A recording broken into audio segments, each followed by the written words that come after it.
What is going on, everyone, and welcome back to another new Comic Book Day Top 10 list. Today I'm going to be ranking and reviewing all the books I picked up this week for November 30th, 2022's new Comic Book Day. In today's video, I'm going to be talking about books from Marvel Comics, Boom Studios, Image Comics, and AWA Upshot. Honestly, it was definitely a little bit lighter of a week, but I'm very excited to talk about some of these books with you guys. But as always, as I begin to talk about these books, just be aware that there are definitely going to be spoilers. But to give you a heads up, I put a spoiler tag down below in the corner, so be on the lookout for that. And now, without further ado, let's jump right into this top 10 list. All right, folks, here we go. Kicking this top 10 list off first, we've got coming in at number 10. This is Boom Studios. Damn Them All, issue number 2. This is cover A. This is a very last second pickup, and I'm going to be honest with you guys, I'm really not feeling this series. I wasn't a big fan of the first issue. I thought the artwork was alright, but there was a ton of storytelling. It deals with magic, but they're kind of bringing in other demons and laws behind the magic into the series. There was a lot to take in with that first issue, but I thought to myself, you know, we got left on a cliffhanger. Let's see where the second issue takes us. The second one, it's not that it's bad, I just don't think the series is really doing it for me. It's just not my thing. There's a lot of plot going on, and in this issue, we get the entire backstory on Doris, one of our main characters from the first issue.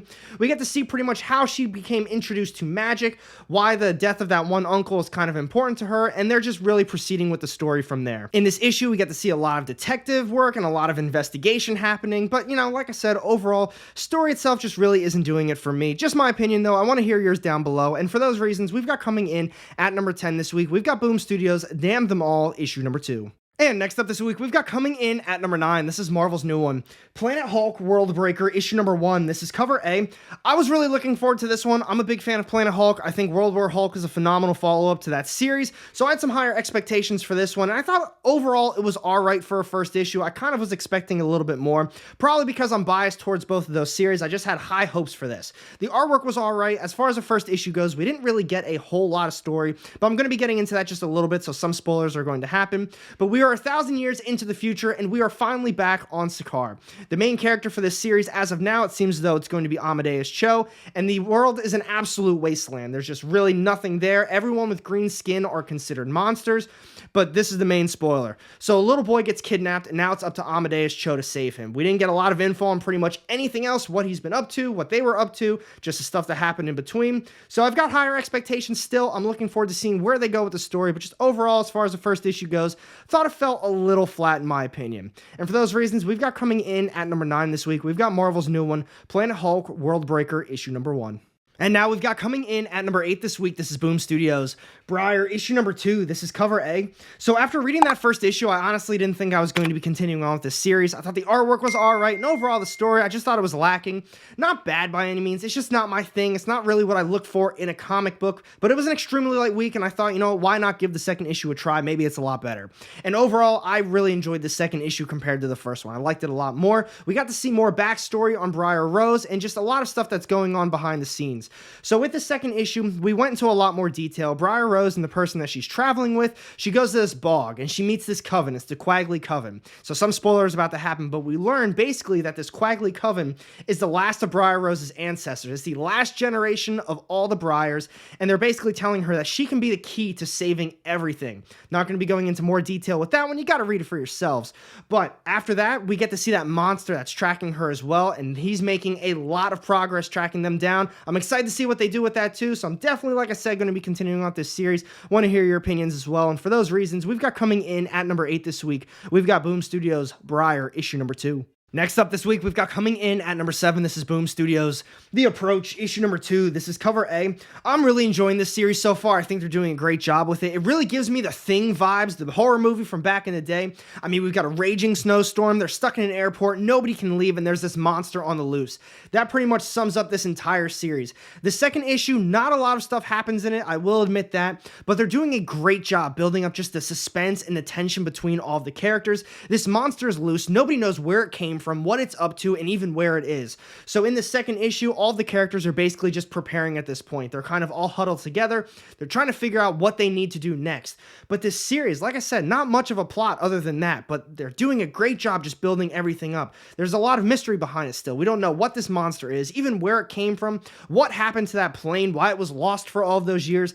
Definitely check this one out, especially if you're a horror fan. If you're a fan of the movie The Thing, then it's a no-brainer. You got to pick this one up. And it's only 2 issues deep too. So for those reasons, we've got coming in at number 7 this week, we've got Boom Studios' The Approach, issue number 2. Next up at number 6, we've got Images. Stillwater, issue number 16. This is cover A. This is it, folks. This is the big issue that everybody has been waiting for that's still reading Stillwater. We finally got the origin of the town of Stillwater. And honestly, I think they did a phenomenal job with it. Not just the actual origin story of itself, the big reveal, the backstory on everything, the characters that are still involved in the present day Stillwater.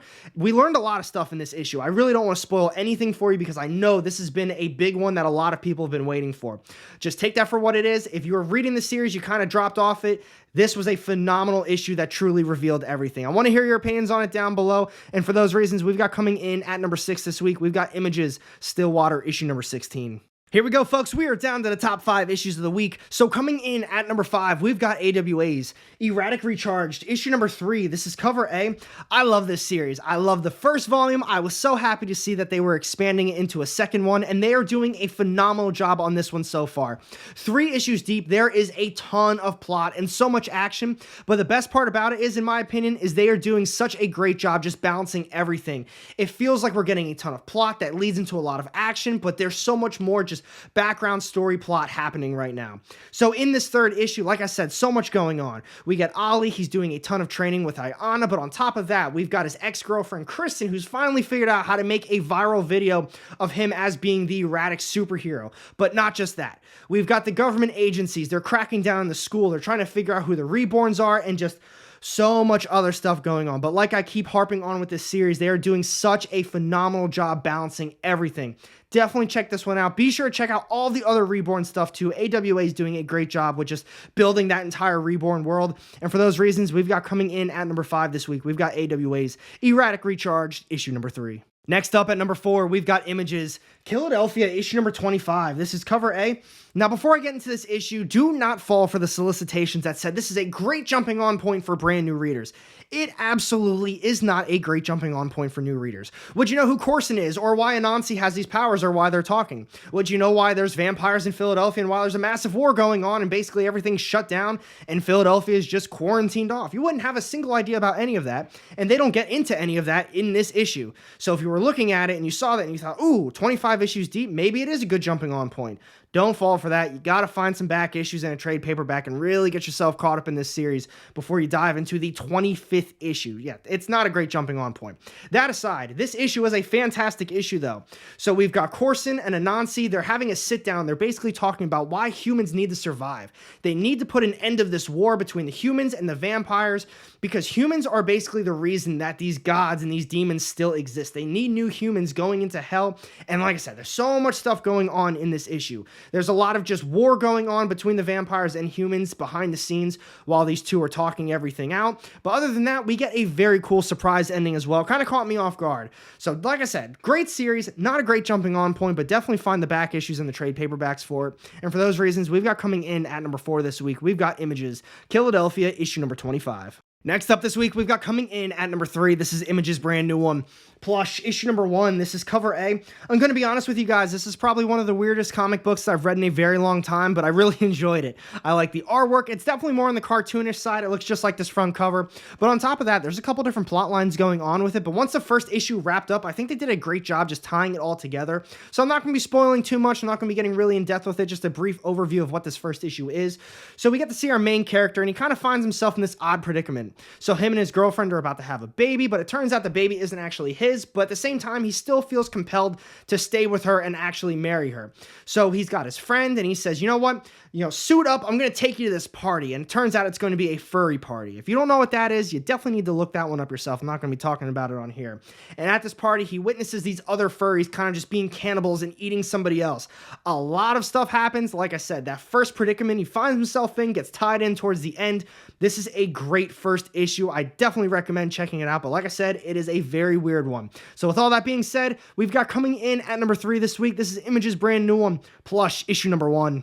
And now for this next one, everyone, I didn't have an opportunity to get the physical copy of it, but I did read it digitally, so I'm still going to be putting the pictures up for you. But we've got coming in at number 2 this week, this is AWA's Absolution, issue number 5. This is cover A, and for those of you reading this series, this is the series finale, and I think they did a phenomenal job wrapping everything up.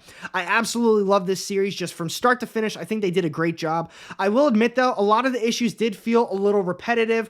We got to see our main character, Nina, and her whole purpose is to just be absolved from everything she's done in her past.